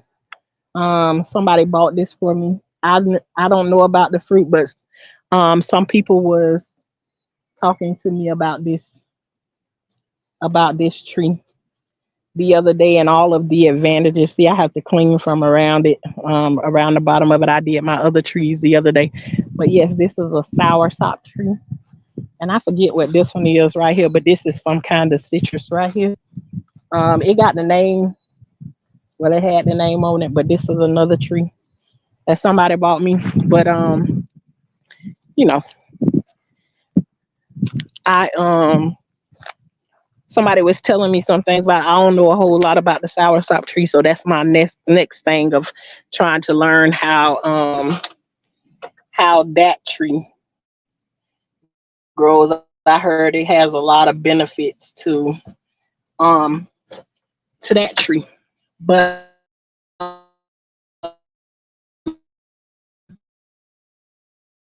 it don't even be, you don't even, unbeknownst to you, I'm telling you, they be just like your little sister.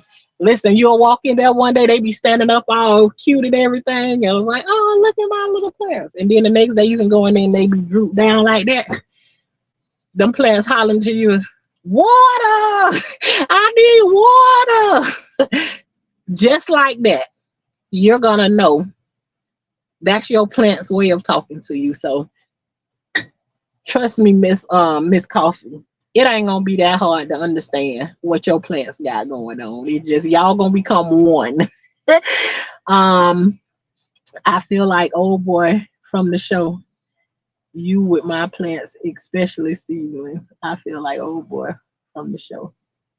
You with my plants, especially seedling. I don't want.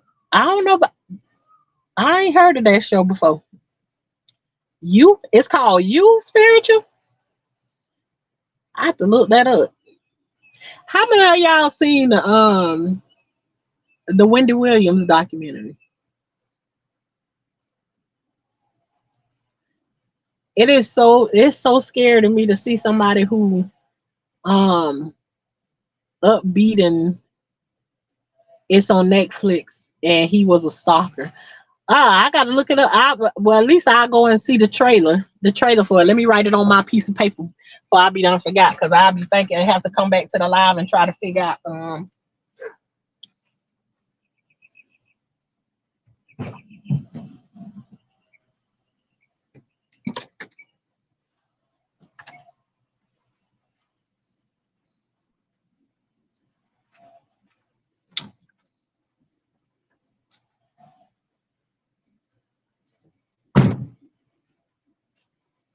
You said You on Netflix.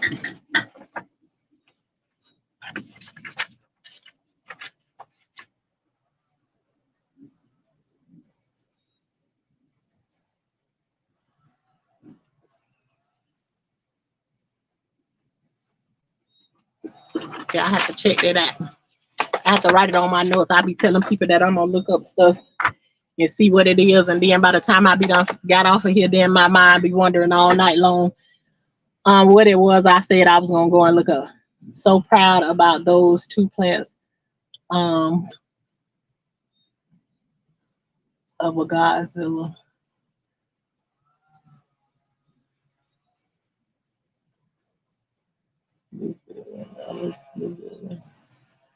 What kind of plants, Monet? Let me dig this trench right quick before I can, because I said I was gonna put okra over here in this little old bitty space, but I ain't finna put no okra over here. I'm finna put these tomatoes in this little space and all along this right here.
save these for last because these still little bitty ones. They just grow real tall, but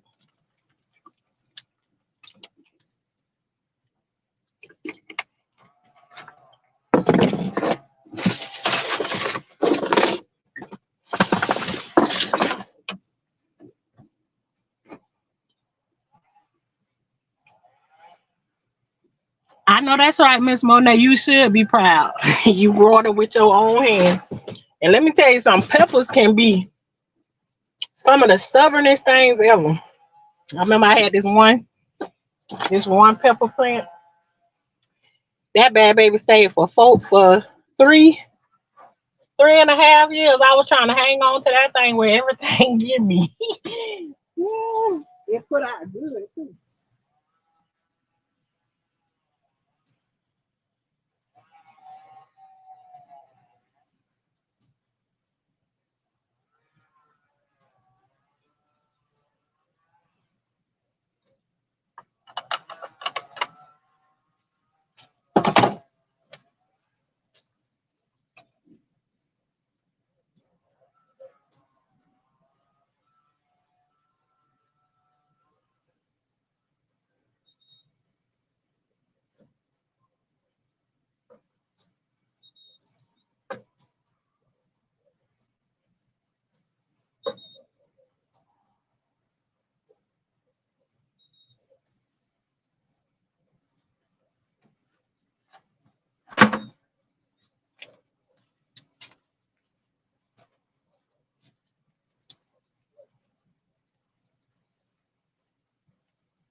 And just like that, I planted.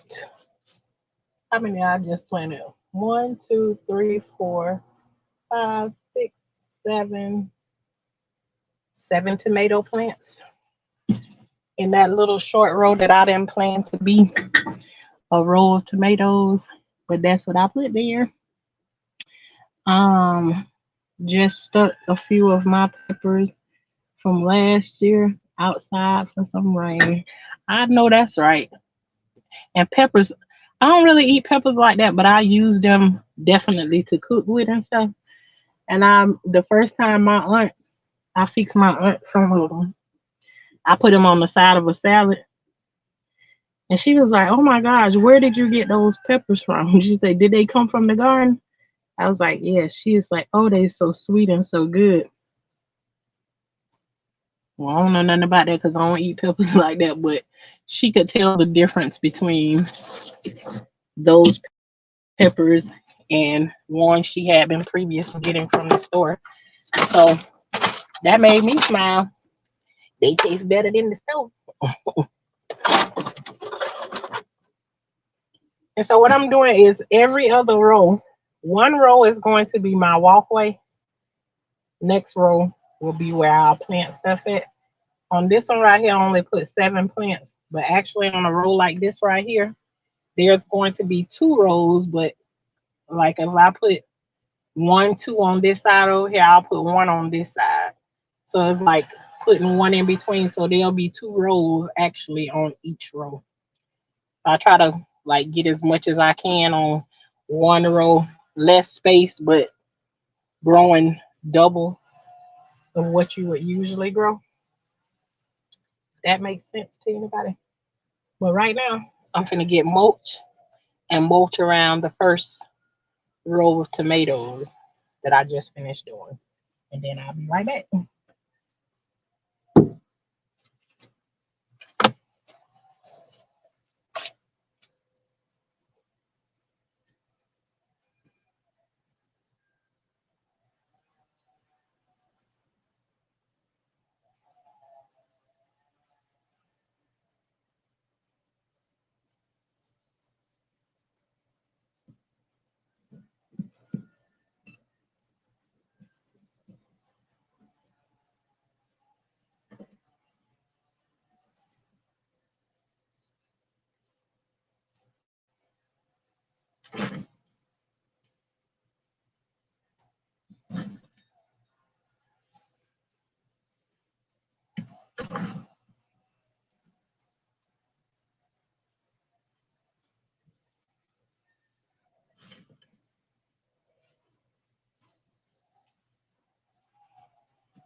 Decided to convert. How much my RV rent? How much my RV rent gonna be?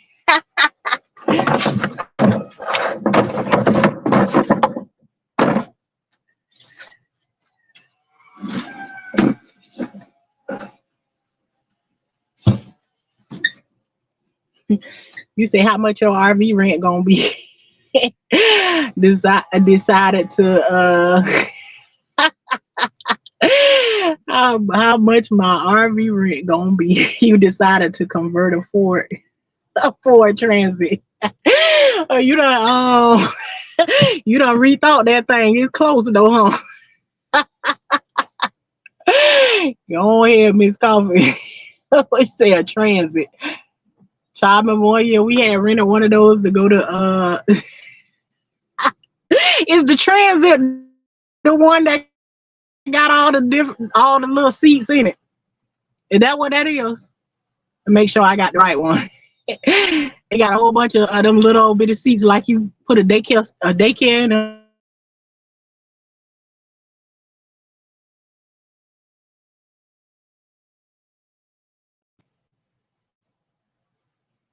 Oh.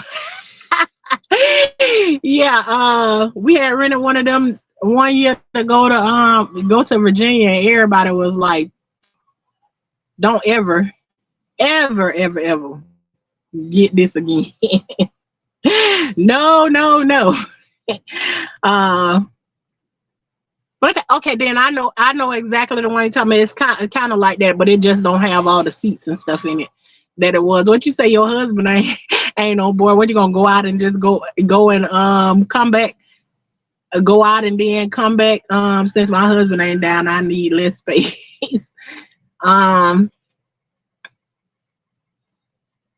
Yeah, so what you gonna do? Just take times when you out and you travel, and then you come back, and then, hey, how you doing?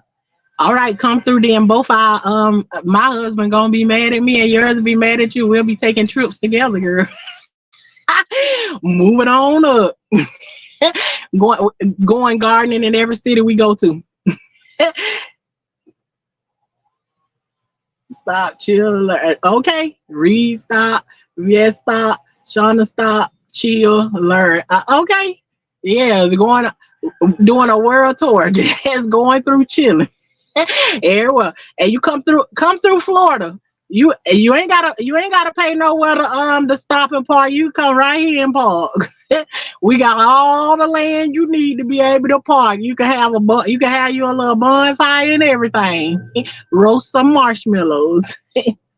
High class gardeners on the road. Okay, you better say it, Miss Monet. High class gardeners on the road. Yes, ma'am. Um, but yeah, that sounds good. Especially I ain't never been. I've never. My husband was the one that introduced me to traveling. My whole life when I was a little girl, the only time I've traveled one time, well twice. We went on a field trip when I was in fifth grade to love from Bangladesh. Hey, thank you very much. Um, we went on a field trip to Tallahassee. This was when the when the space shuttle had blew up that time, and it had the teachers and all of that stuff on it. This was during that time. Went to Tallahassee that one time.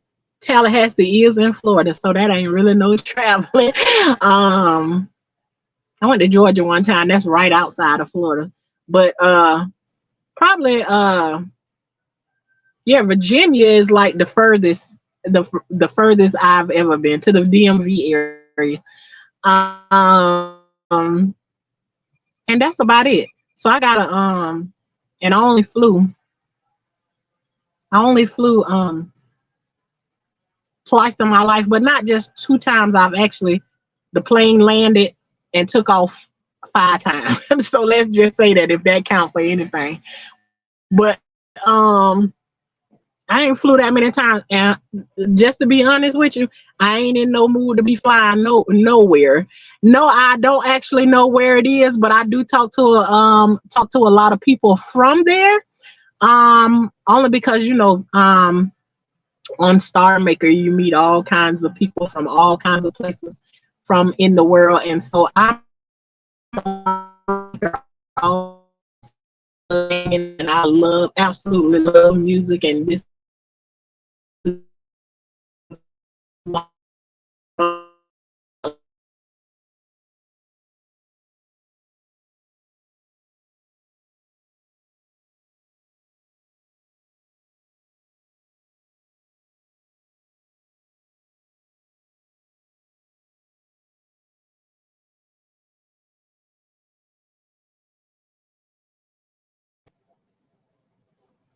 okay, I'm back. Um, and if I had to say it, flying on an airplane is not my favorite thing. I don't like that feeling in your stomach when they take off and when they have the turbulence and all of that stuff. So I ain't crazy about flying nowhere either. So just like Miss Coffee said, she done got her she trying to get her a little small RV or something. I can ride and around any and everywhere that I can go as long as I can get there on land. I don't got to take no flights. You can miss me with that one. But it definitely do get you there faster so you can spend more time with who you're going to spend time with. But flying is not my thing. Let me go grab some more mulch to finish that row of tomatoes off over there, and I'll be right back.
Hmm.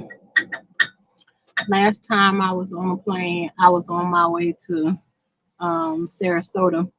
That was middle school, beginning of high school, maybe. Trains and automobiles are my preference. I'm trying to tell you, I said too. I wanna experience the train. I rode on the train before, but it was a different kind of train. I don't know. Probably it ain't a lot of people on here from Florida, but here in Florida they got this train that now it can take you from it go a long way, but it's supposed to be this fast train. But I done I done rode on that before, but I ain't never like took no train like as my means of travel, like to go out of town or anything like that. But I said the next time that I travel somewhere because I supposed to go back to the DMV with my sister sometime soon, and we was talking about flights, and then I hurry up and switched it up on. Can you just pick me up from the train station instead of the plane? Cause I rather ride the train, and then I have a different experience of taking the train. But I'd rather be on the ground any day than to be up in the air. Intel Core, my name is Tashana. They call me Shauna over here, but this my channel is Life with Tashana. Um, but you can call me Tashana or Shauna. But either way, either way it go, you'll get an answer from me. But yeah, I'm down with the riding, the sightseeing and everything. I love a good road trip. But the process of getting on the plane, the one and taking off your shoes, I don't care for. I I know that's right. What is that little thing that they if you take food or something on the plane, like you my kids had a bag of chips. They got this little thing that they be rubbing all over your food and stuff like that. And I'm like, I don't want to go through all that to take something on the plane. They have to rub all over your stuff and everything. I was like, it's too much. I just rather get on there empty handed or whatever. But yeah, I'd rather be on the ground, on the road, any of that good stuff, anything but something in the air.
Okay, and there go our first row. It's complete and mulched. I don't know if y'all can see that. If you can see our tomatoes sticking up out of the ground over there. First seven, ready to go. But that's where we at so far. So, um, my name is Noir. Janae, nice to meet you. Nice to meet you too. Um, yeah. Okay, 95 it is. Yes, hit 95. Driving much better than flying. Enjoying the ride and scenery is gold. Yeah, especially if you riding with somebody who you want to ride with, laughing and talking all the way there. Yes, ma'am. I love it. And then you can stop through. You can stop through wherever it is that you're going. I love a road trip. But my husband is absolutely the opposite. You should have seen us one time. We did a road trip where it was 40. It was like 40 of us. And that's what we went to. We went to the DMV. We went and visited the African American Museum, all of that good old stuff. It was nice. But you talking about we told my husband nerve up. And on the trip, it was like of course it was way more women than it was men. So he was like the man, of the trip. But honey child, us women, we get every store that we stopped to. We was we was at those stores. We spent an hour and a half, almost 2 hours at every single store we stopped to. My husband said once we got to Virginia, my husband was like, on the way back, we ain't stopping to no stores or no none of that. The only store we going to is gonna be a rest area.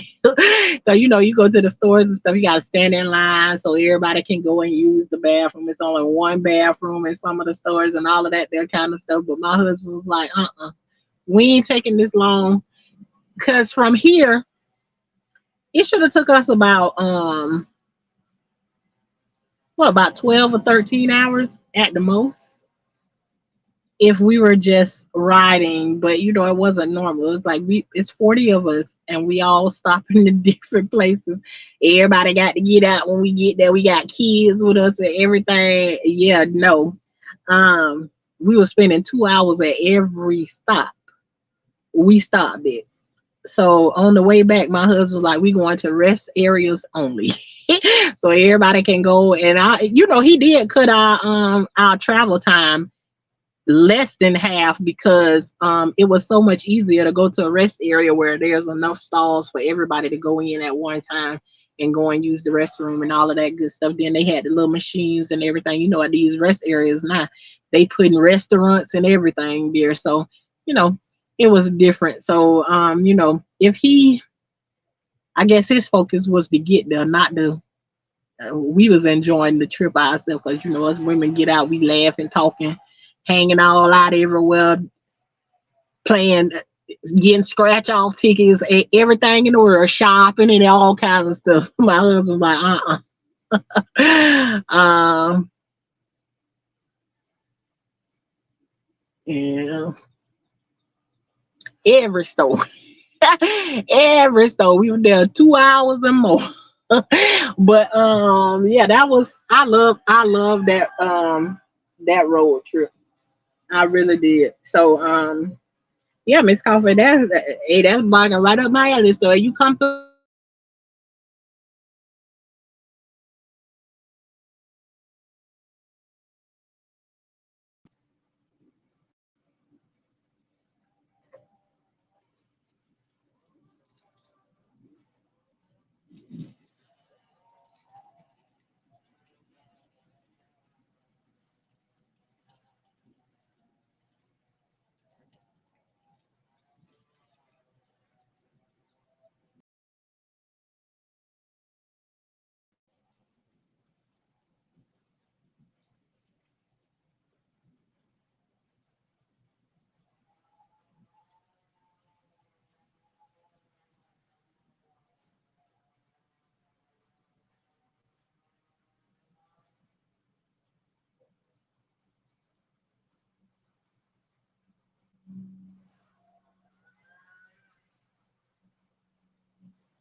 Okay, y'all, and before, cause I know my I don't know how much charge I still got left on here. I'm down to some about 15 percent, like my daughter used to say.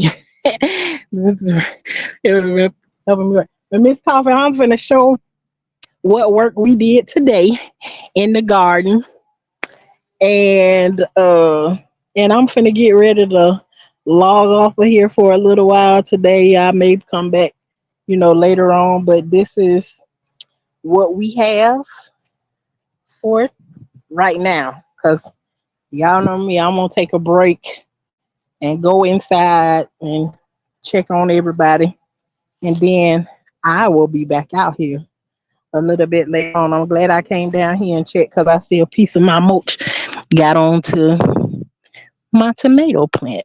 No, we can't have that.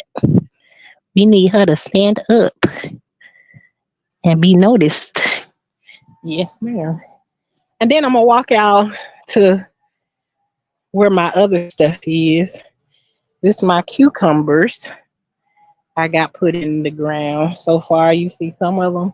That one right there is the ugly one. I don't know if it's gonna come back out, but look at the other ones.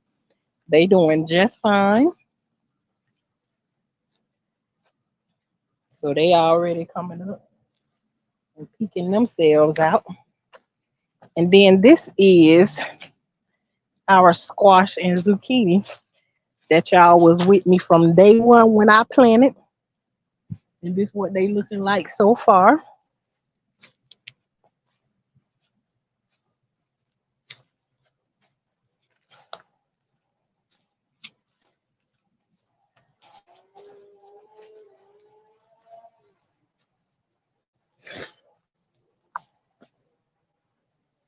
And here is the okra, what made it.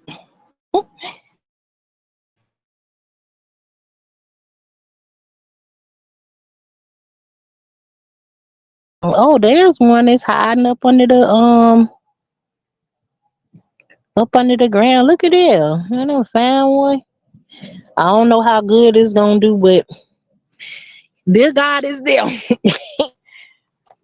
There's two, well, three, four, five, six.